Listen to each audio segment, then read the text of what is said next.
Hello, Big Show nerds. It's me again, Dustin, with your Nerd News headlines. These are the headlines for August 13th, 2019. So much is happening. Let's hit the intro.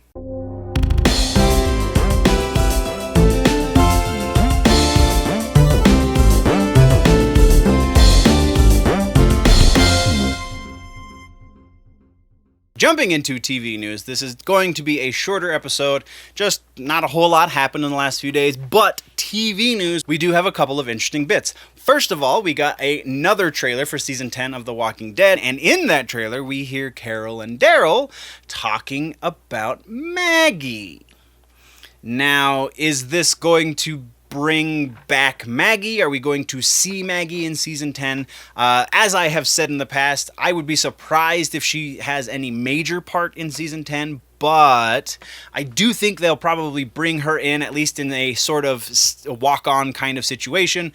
In like the last episode or two, I think we'll finally see her face, because Lauren Cohen's other show that she left The Walking Dead for has been canceled, so why wouldn't she come back? It's a great series, everyone wants to be a part of it, and now she's very possibly coming back, and we're gonna just move on. Oh, and this is very, very possibly one of the most influential pieces that we're going to be talking about, probably for the next while, because this is an ongoing news piece. The bidding war, the streaming wars rather, have kind of started peaking. Warner Brothers, who owns the rights to 2.5 Men, Big Bang Theory, and a few others, but most notably 2.5 Men, Big Bang Theory, and I believe Friends, even though that the rights there are kind of tied up in Hulu, and because that's migrating from Netflix at the end of the year. Anyway,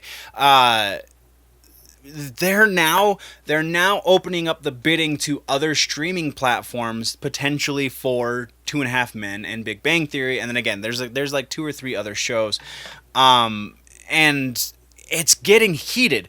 Right now, they're both series are getting offers of over a billion with a B, over $1 billion. Big Bang Theory is over $1.5 billion. That's insane. And to make things even more crazy, because Warner Brothers owns it, they're potentially selling it to themselves to stream it on HBO Max, because that's who's offering the largest sum right now. But also, Seinfeld, as of 2021, is no longer tied up in streaming with Hulu, so they're about to be on the market. So rumblings have been going around how much Seinfeld is going to be bringing in. That is an insane amount. Like, oh, my brain hurts just from trying to process, because then all of those people through syndication are still getting their royalty checks, and that just means none of them ever have to work again. And it's insane to me but I mean, if you can get all of those big properties in one space, especially one that is just starting up like HBO Max, there's no stopping it. Like, those are 3 of the biggest, 4 if you count Friends, biggest sitcoms in television history. That is bonkers, and they stand to potentially make even more than the almost $3 billion they would be losing on just those 2 series. So, or they would be spending to get those 2 series anyway. That's just, I'm passing this off to you guys. Do you think this is getting ridiculous? Is it just me, or is that just an insane amount of money?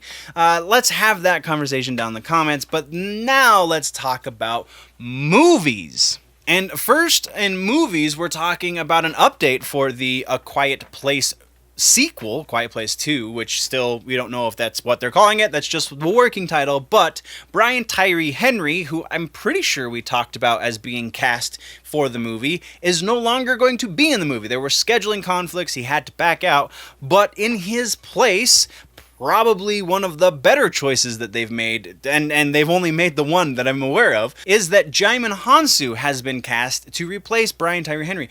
I am a huge fan of Djimon Hounsou. I feel like he's definitely one of the best actors alive right now. He's, granted, he does not always do great movies, and granted, sometimes he takes silly parts, but I mean, who else can go from being the friggin' king of one of the seven kingdoms in Aquaman, who looks like a friggin' seahorse, and then play the wizard Shazam, and then also be the dude from Amistad, and like that's just insane to me. The dude is awesome, and couple him with John Krasinski behind the camera directing this. It's just going to be huge. I think this is a great casting choice, but I'm not going to gush forever. Let's just move on, shall we?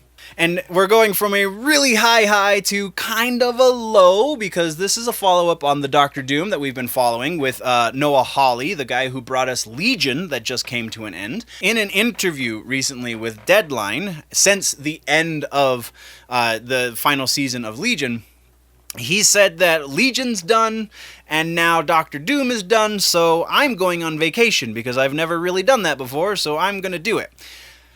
And he kind of said that in passing. If you read the text of the interview, it seems to have been more of a passing thing. And then he circles back around and says, well, it's on my plate. Doctor Doom, I can still push for them to make it. And if they agree with my vision for this character, if they agree with my vision for this section of the Marvel Universe, then it can still potentially get made. But as it stands right now, he is not doing that push. He is not actively pursuing making this movie, because he just got done with 3 seasons of one of the better, or best even, comic book TV shows. So, I mean, you gotta give him that much at least. And considering we're not likely to see the Fantastic Four until Phase 5, he still has 2 to 3 years before it would even be an option to make a Doctor Doom movie. So even though he's saying this is dead, I still feel like this is a project that can and potentially even will get made in the future, just not in the near future by any means. And our final piece of movie news has to do with this year's Aladdin movie, the remake, the live-action remake that Guy Ritchie directed and all of these things, and now apparently because it did so well, as Disney is wont to do, they're considering making a live-action sequel that may or may not have a lot to do with the direct-to-video release of the sequel to the animated movie, which is called Return of Jafar. And my brain kind of hurts a little bit just thinking, well, okay, so to be fair, Dan Lin, when he was talking to Syfy Wire about this, said that they would not base it directly on any movie. But he also said that people and fans specifically have been sending in letters and emails and so on and so forth that say, I love what you did with the original, now can we see Return of Jafar? And he calls out Return of Jafar by name. There is another sequel, a third Aladdin direct-to-video movie that is a little less of a mixed bag, I feel like, than Return of Jafar, but still kind of a mixed bag. So maybe, and again, we're conjecturing here, maybe we're going to see, alright, so there's 2 scenarios that play out in my head. First, because they are still very much early in production, Dan Lin was very aware, he was made sure to say that if this happens, it is a long way out. And I'm paraphrasing, because he said they're very early in the production ideas, they're just kicking around ideas. So, the ideal, if this were to happen, in my mind, the ideal would be make a sequel that is wholly original and bring back all of your cast. Because that's one of the things that really screwed over Return of Jafar, because no Robin Williams, no name, nobody cared.